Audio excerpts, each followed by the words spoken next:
Hi everybody, I'm Dr. John Douillard and welcome to LifeSpa.com. And today I want to talk about getting into the zone. You know, we're entering into the 2021 Olympics, and I wanted to talk about how athletes are so desperate to seek out that place where my best race is my easiest race. You know, I wrote a book back in 2000 called Body, Mind, and Sport. And Billie Jean King, dear friend of mine, wrote the foreword to that book along with Martina Navratilova, two great tennis players.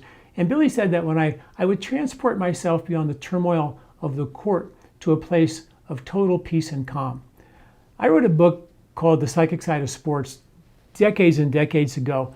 It got me so fascinated with this thing called the zone, the runner's high, where you can get that place where you're just running as fast as you can, but it feels effortless. And my book, Body, Mind, and Sport, and the research we published on that in the International Journal of Neuroscience was really designed to just prove that we could replicate the zone. And one of the major tools for that was nose breathing versus mouth breathing. And that's the research that we did. And now, 30 years later, we have this amazing research being done. James Nestor's book called Breath, The Oxygen Advantage by Patrick McEwen.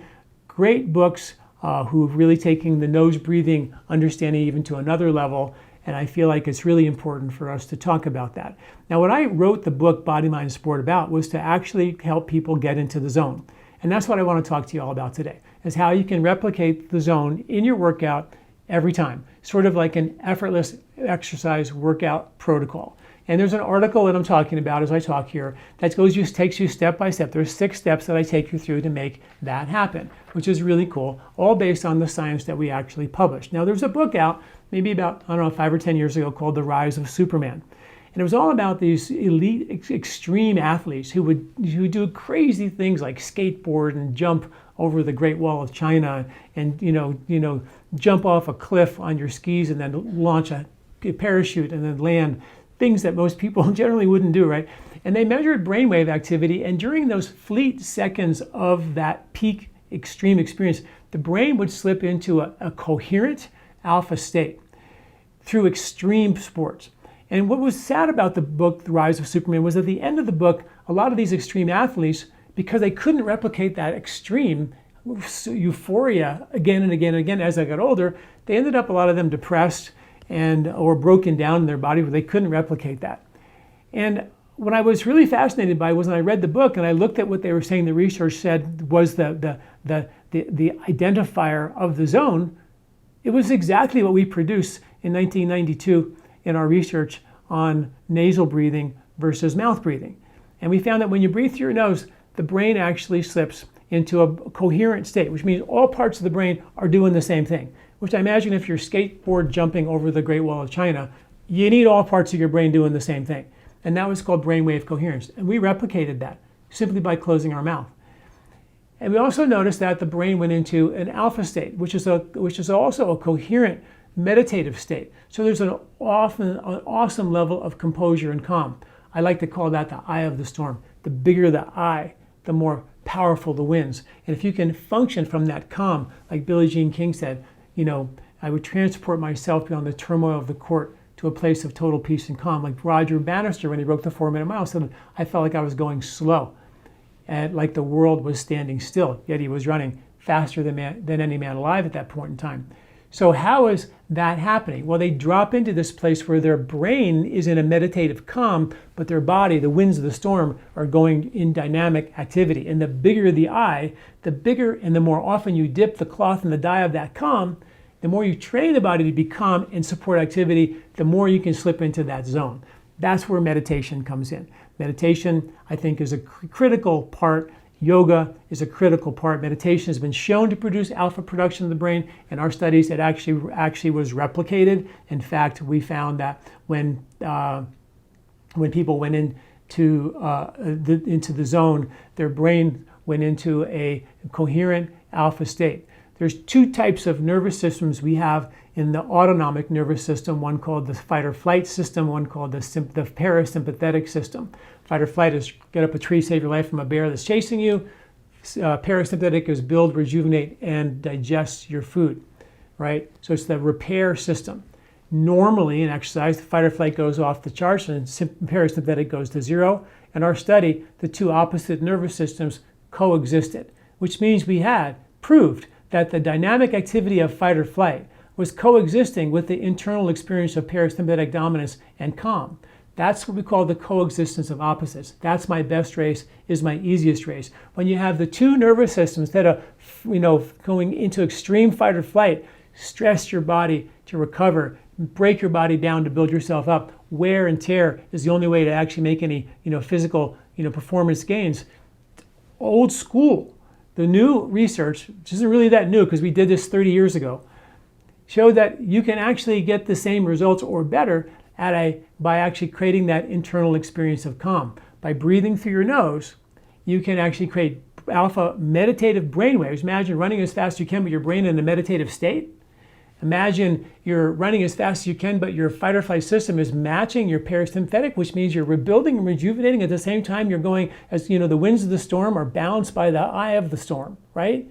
So this is a crazy concept, and it matches the experience that these athletes seek, and it matches what they talked about in that book, The Rise of Superman, where these elite extreme athletes were risking their lives to create a couple of seconds of the zone, and we replicated it with a combination of yoga and some meditation. I think is a really good adjunct, and of course nose breathing versus mouth breathing. And we did the nose breathing versus mouth breathing. You can just type in nose breathing on my website at LifeSpa.com, and you can see the whole study printed there. You can also go to PubMed and type in my name, and my program was called Invincible Athletics back then, and then we wrote the book, and it was published as Body, Mind, and Sport.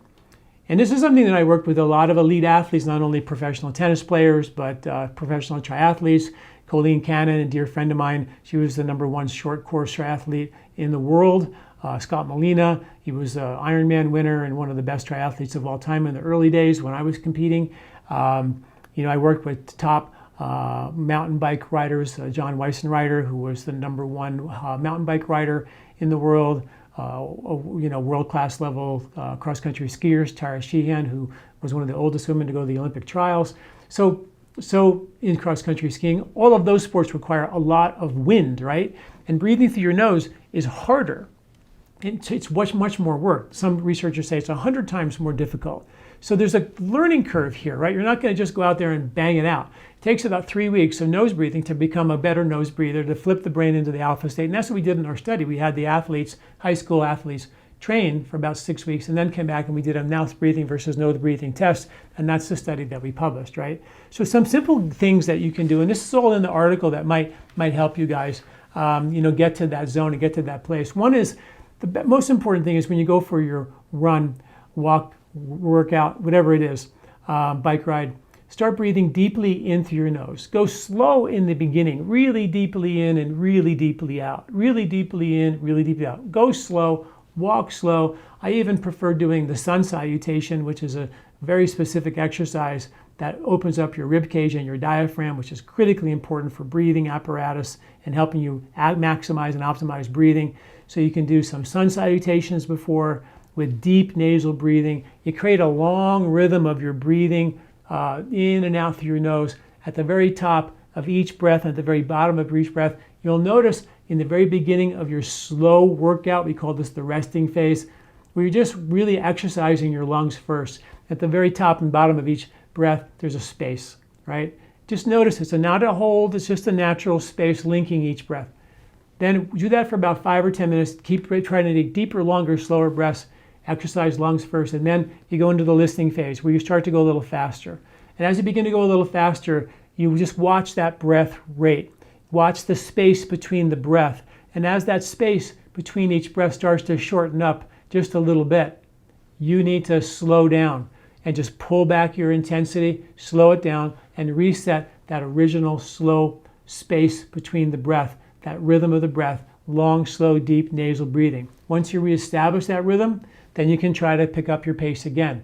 And if you're on a treadmill and you were measuring it, you would see, and I did this for decades in health clubs, working with clients for years, you'll see that all of a sudden your performance goes from one level of intensity to another level, but your breathing stayed the same. In other words, when you go back to zero and you kind of reset your long, slow breath and you start to go faster again, you're going to go faster and harder than you did before with the same long, slow breath, maintaining the space between the breath. And for about 20 minutes or so, you just keep pushing it. And when the body says, no, I'm starting to breathe faster, or I have to open my mouth, that's an emergency breath, I immediately slow the pace back down. As soon as I slow the pace back down, reset that comfortable rhythm of the breath with the space naturally occurring between each breath, I try to go faster again, and you watch yourself improve your performance. As soon as the breath gets labored again, and you lose the space between the breath, or you open your mouth, you go back down and slow down. Even if you're riding your bike, you have to turn back and go down the hill for a little bit and then come back up to reset. It's all part of the training your respiratory system to be optimized and training your body to be more efficient in delivering oxygen. Because when you lose your deep rhythm of your breath, you lose the major detoxifying organ of your body, which is accessing the lower lobes of your lungs, where 80% of the blood is, where most of the exchange of waste and fat moves out of your body. So if you end up having to shallow breathe, you're losing your ability to detoxify. And it's getting it's not getting the oxygen in that is the limiting factor to our performance. It's getting the waste out. And as soon as we go from long, slow breathing to shallow breathing, which we do in most of our workouts, we lose that ability. We start building up lactic acid and metabolites that cause stiffness and soreness and aching and breaking down. Plus, when you pull the plug on the emergency before the emergency happens, you never go into the break your body down to build yourself up fight or flight response, right? You never have to go there. So that's the beautiful thing about this exercise. It's super, super simple. So go to my website at lifespa.com, type in nose breathing exercise, and all my articles will come up. Of course, my book, Body, Mind, Sport, has all of it, step-by-step, play-by-play, how to go through it from an Ayurvedic perspective of exercise. But it's all for free on my website. Please check it out. It's really important, and particularly as you're watching the Olympics and you're watching all these amazing athletes getting into the zone, you can totally do that. You can create what I call respiratory efficiency. And respiratory efficiency is the end game. I call that when you enter the zone. And that's when all of a sudden, as you're increasing your workout and your breath rate, normally you reach a point where the breath rate gets faster and shorter. You have to open up your mouth to maintain that intensity. All of a sudden, what will happen is you'll start to increase your workout and your intensity, but instead of the breath getting shorter and shallow, it'll get longer and deeper and slower.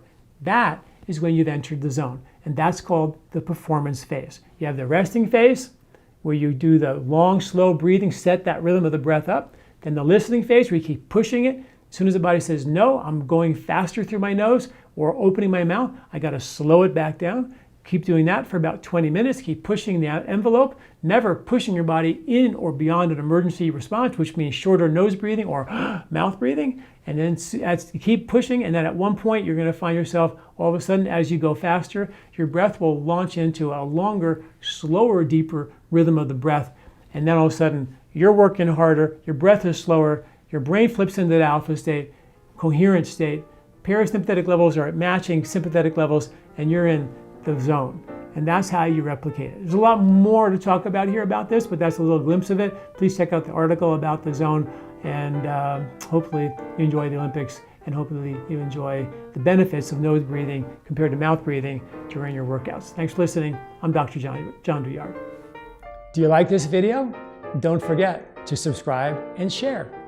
This recording is brought to you by LifeSpa, where ancient Ayurvedic wisdom meets modern science. Get access to free health video newsletters by Dr. John at lifespa.com. These statements have not been evaluated by the FDA. These products are not intended to diagnose, treat, cure, or prevent any disease.